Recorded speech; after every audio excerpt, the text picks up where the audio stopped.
Students, जैसा कि हमने पार्ट 1 में आपको बताया था कि मानव भूगोल क्या होता है, इसकी डेफिनेशंस के बारे में हमने अध्ययन किया था, इसकी प्रकृति के बारे में, मानव का प्राकृतिकरण और प्रकृति का मानवीयकरण तथा मानव भूगोल के क्षेत्र व उप क्षेत्रों के विषय में हमने अध्ययन किया था। आज हम भाग 2 यानी पार्ट 2 के अंदर मानव भूगोल प्राकृतिक एवं निश्चय क्षेत्र में कुछ मुख्य तथ्यों का अध्ययन करेंगे। उम्मीद है आप ध्यानपूर्वक सुनेंगे इसको। भौतिक भूगोल और मानव भूगोल में अंतर। तो जैसा कि मैंने आपको बताया था, भौतिक भूगोल पृथ्वी तल पर पाए जाने वाले भौतिक पर्यावरण के तत्वों का अध्ययन करता है, जबकि मानव भूगोल पृथ्वी तल पर पाए जाने वाले या पर्यावरण में फैली हुई मानव निर्मित परिस्थितियों का अध्ययन करता है। इसके विपरीत दूसरे पॉइंट के अंतर्गत अगर हम देखें तो भौतिक भूगोल में स्थल मंडल, जलमंडल, वायुमंडल तथा इन तीनों से मिलकर बना है आपका जैवमंडल, इन सभी का अध्ययन किया जाता है।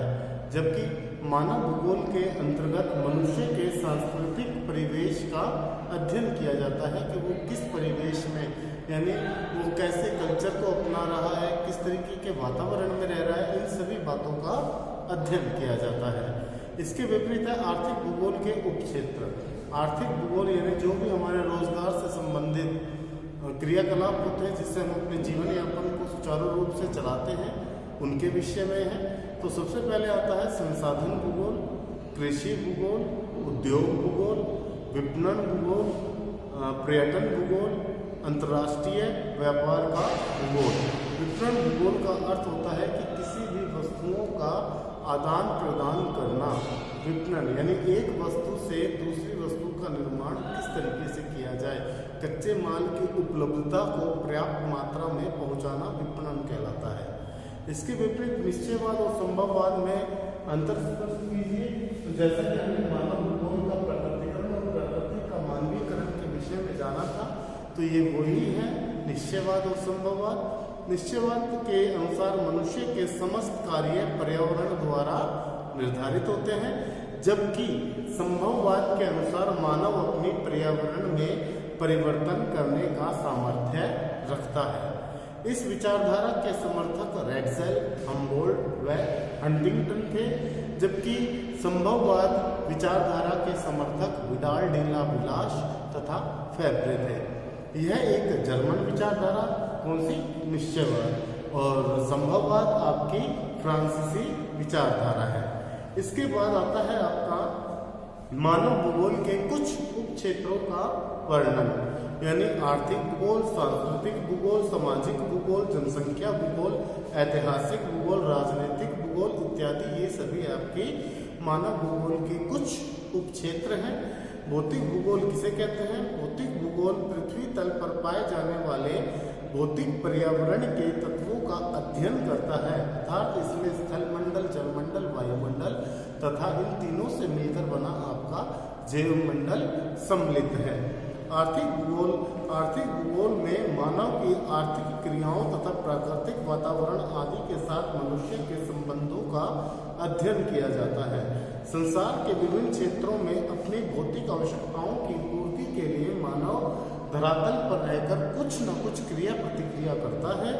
इन्हीं क्रिया प्रतिक्रियाओं को आर्थिक क्रियाओं के नाम से जाना जाता है, जैसे लकड़ी का काटना, मछली पकड़ना, आखेट का अर्थ होता है शिकार करना, कृषि, खनन, भोज्य पदार्थ, व्यवसाय आदि।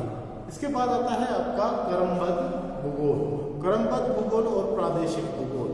सबसे पहले हम क्रमबद्ध भूगोल और प्रादेशिक भूगोल के विषय में जानेंगे कि भूगोल का अध्ययन करने के लिए हम क्रमबद्ध भूगोल और प्रादेशिक भूगोल, ये दो ऐसे साधन हैं जिसके द्वारा हम भूगोल का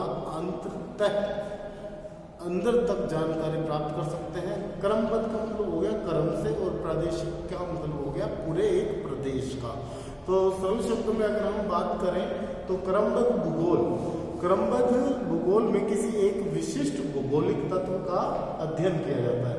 भौगोलिक तत्व का अर्थ हो गया कि जो भी हमारी भूमि को प्रभावित करता है, हमारे भूपृष्ठ को प्रभावित करता है, उसे ही हम भौगोलिक तत्व कहते हैं।